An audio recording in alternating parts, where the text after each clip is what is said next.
ভারত যদি বন্ধুত্ব দেখায় বন্ধুত্ব পাবে, কিন্তু ভারত যদি বাংলাদেশে আধিপত্যবাদ বিস্তার করতে চায়, বাংলাদেশের 18 কোটি জনগণ সেটা রুখে দেবে। ভারত যদি গৌর গোবিন্দের ভূমিকায় নামতে চায়, দেশের 18 কোটি মুসলমান শাহজালালের ভূমিকায় নামবে। আমরা আমাদের দেশ নিয়ে যত ভাবি, তারা তার চেয়ে বেশি ভাবে। কথা বুঝতেছেন না? আরো ভেঙে বলতে হবে। আমরা আমাদের দেশ নিয়ে যত উদ্বিগ্ন, এদের আরো টেনশন বেশি। বলেন, আমাদের দেশে শান্তি আছে না নাই? আমরা হিন্দু মুসলিমে কখনো দাঙ্গা লাগে? আসতে বলেন, কেন লাগে? ওদের পূজা পার্বণে আমাদের মাদ্রাসার ছেলেরা যে পাহারা দেয়, চিল্লায় বলেন ঠিক কিনা? আমাদের তাফসীর মাহফিলের সময় ওরা ডিস্টার্ব করে, ঢোল বাজায় না। ওদের পূজা পার্বণের সময় আমাদের তাফসীর মাহফিলের ডেট হলে আমরা চেঞ্জ করে দেই। সুবহানাল্লাহ, কি সাম্প্রদায়িক সম্প্রীতির রোল মডেল। আর ওই বাংলাদেশের ব্যাপারে তারা অনেক ডিসইনফরমেশন ছড়াচ্ছিল। ভারতের অনেকগুলো গণমাধ্যম, আমি জেনারেলাইজ করব না, আমাদের প্রতিবেশী দেশের সব গণমাধ্যমকে আমি দোষ দিতে চাই না, অনেকগুলো গণমাধ্যম তারা ডিসইনফরমেশন শেয়ার করেছে। ডিসইনফরমেশন আর মিস ইনফরমেশনের পার্থক্য আছে। মিস ইনফরমেশন না জেনে ভুল বুঝে একটা মিথ্যা বা ভুল তথ্য ছড়িয়ে দেয়া, এটার ক্ষমা আছে, এটার কি আছে। আর ডিসইনফরমেশন মানে ইচ্ছা করে, প্ল্যান করে, ম্যাপ করে, ছক এঁকে মিথ্যা, গুজব, রটনা সোশ্যাল মিডিয়ায় ছড়ানো, এটার ক্ষমা আছে? আওয়াজ করে বলেন, ক্ষমা আছে? ভারতের কিছু গণমাধ্যম তাই করেছে। আমরা ব্যথিত হয়েছি, আমাদের হৃদয়ে রক্তক্ষরণ হয়েছে। আমাদের প্রতিবেশী দেশকে বলতে চাই, আমাদের দেশ নিয়ে আপনাদের ভাবার দরকার নাই। নিজের চরকায় তেল দেন, নিজের দেশ নিয়ে ভাবেন। গত মাসের ভয়েস অফ আমেরিকার রিপোর্ট, বাংলাদেশে সংখ্যালঘু জনগোষ্ঠী আগের চেয়ে বেশি নিরাপত্তা পাচ্ছে। Report voice of America, Muslim report নাকি? মুসলিম জরিপ, ভয়েস অফ আমেরিকা। কথা বুঝে নাই বোধহয়। ভয়েস অফ আমেরিকা কি আমাদের রিপোর্ট না? ভয়েস অফ আমেরিকার জরিপ, বাংলাদেশের সংখ্যালঘু জনগোষ্ঠী আগের চেয়ে ভালো নিরাপত্তা পাচ্ছে। শুধু এখানেই শেষ না, মাইক্রোসফটের একটা জরিপ শোনায় আপনাদেরকে। তারা সারা পৃথিবীতে গুজব, ভুয়া আর মিথ্যা নিউজ ছড়ানোতে কোন দেশ সেরা একটা রিপোর্ট করেছে। এর মধ্যে 1 নম্বরে এসেছে ভারতের নাম। মাইক্রোসফট তো মুসলমানরা চালায় না? কথা বোঝে নাই বোধহয়। প্রতিবেশী দেশকে বলবো, আপনারা নিজের চরকায় তেল দেন, আপনারাও শান্তিতে থাকেন, আমাদেরকেও শান্তিতে থাকতে দেন। সব চেঞ্জ করা যায়, প্রতিবেশী চেঞ্জ করা যায় না। আমাদের ল্যান্ড তাদের ল্যান্ড, পাশাপাশি। আমরা চাই তারাও সুখে থাক, আমরাও সুখে থাকি, ঠিক কিনা? কিন্তু প্রতিবেশী হলে বন্ধুত্বপূর্ণ আচরণ করতে হয়। প্রতিবেশী যদি বন্ধু না হয়ে প্রভু হতে চায়, এরকম দানব প্রতিবেশী কেউ চায় না। ভারত যদি বন্ধুত্ব উপহার দেয়, আমরাও বন্ধুত্ব দিব। কি বলেন? তারা যদি বন্ধু সুলভ আচরণ করে, আমরাও বন্ধুত্ব উপহার দেব। কারণ আমাদের পররাষ্ট্র নীতি হচ্ছে সবার সাথে বন্ধুত্ব, কারোর সাথে বৈরিতা নয়। আলহামদুলিল্লাহ বলেন, কত চমৎকার পলিসি আমাদের। আমরা নির্বিবাদী, আমরা বাংলাদেশিরা শান্তিকামী। We are proud of that. এজন্য আমরা গর্ববোধ করি। আমাদের পররাষ্ট্র নীতি সবার সাথে বন্ধুত্ব, কারোর সাথে শত্রুতা নয়। তাই প্রতিবেশী দেশকে বলবো, আমার ভাইয়েরা, আপনারাও আমাদের ভাই, বন্ধুত্ব দিলে বন্ধুত্ব পাবেন। বন্ধুত্ব ইজ ওয়েলকাম, দাদাগিরি নয়। বন্ধুত্ব ওয়েলকাম, দাদাগিরি নয়। Loud and clear.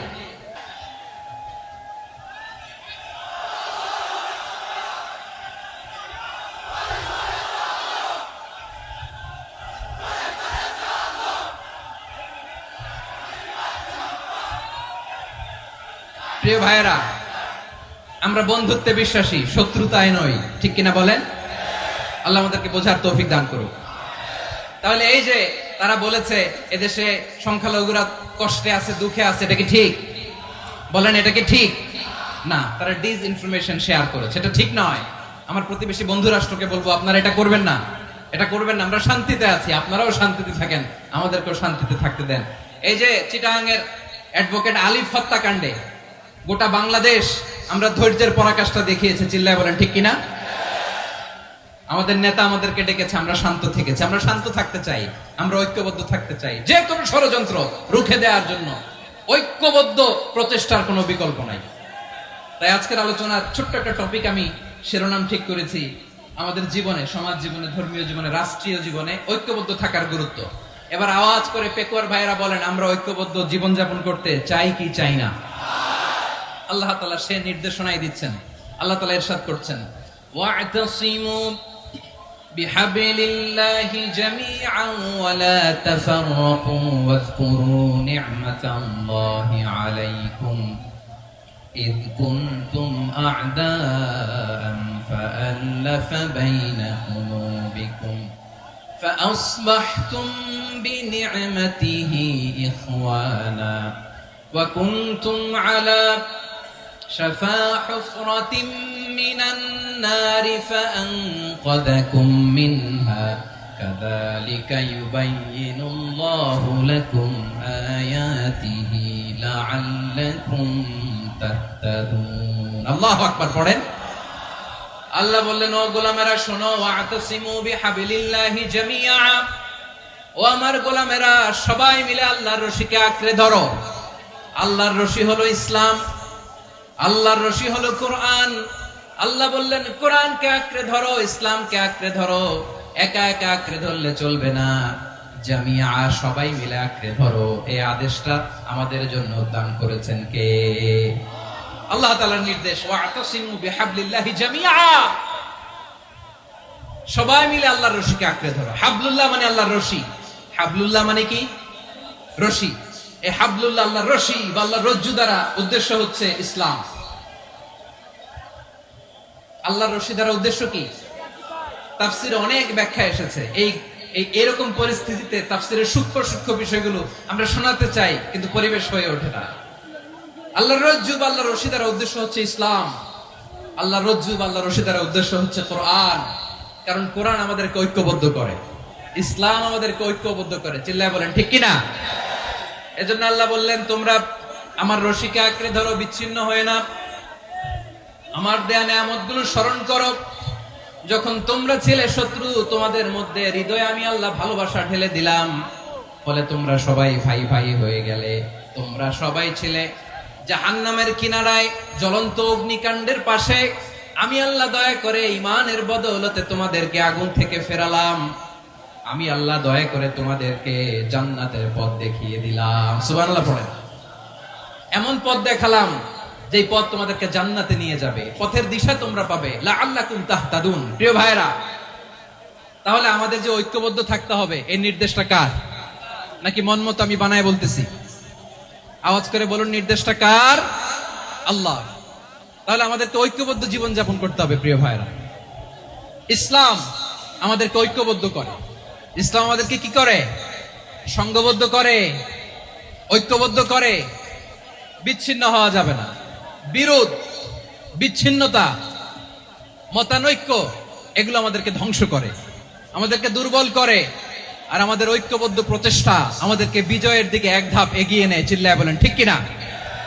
এজন্য আল্লাহ বললেন, ওয়া'তাসিমু বিহাবলিল্লাহি জামিআ, তোমরা আল্লাহর রশিকে আঁকড়ে ধরো, তোমরা ঐক্যবদ্ধ জীবন যাপন করো, তোমরা বিচ্ছিন্ন হইও না। বিচ্ছিন্ন হইলে লস, ঐক্যবদ্ধ হলে সেখানে কল্যাণ আছে না নাই? মাইকে কি সমস্যা হয়েছে কোনো? এবার ঠিক আছে।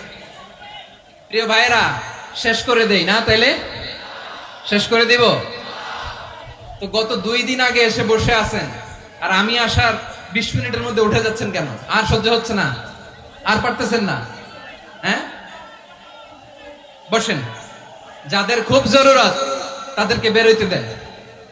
অনেকে সকাল থেকে বসে আছে, ওয়াশরুমে যেতে হবে, সারাদিন কিছু খায় নাই, পাগলের মতো বসে আছে। আমি জানি, সব রিপোর্ট আছে আমার কাছে।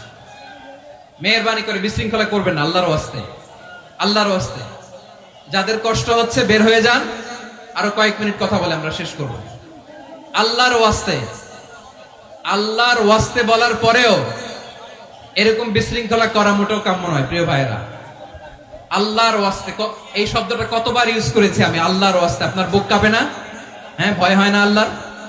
একটু থামেন, একটু থামেন, মেহেরবানি করে, মেহেরবানি করে। এই তো, হ্যাঁ, মাশাআল্লাহ। আল্লাহর ওয়াস্তে ঐক্যবদ্ধ হতে হবে আমাদেরকে। আদেশটা কার? একটু আওয়াজ করবেন। ঐক্যবদ্ধ জীবন যাপন করতে হবে। আদেশটা কার? আমাদের আগে যে সমস্ত জাতিগোষ্ঠী ধ্বংস হয়েছে বিভেদের কারণে হয়েছে।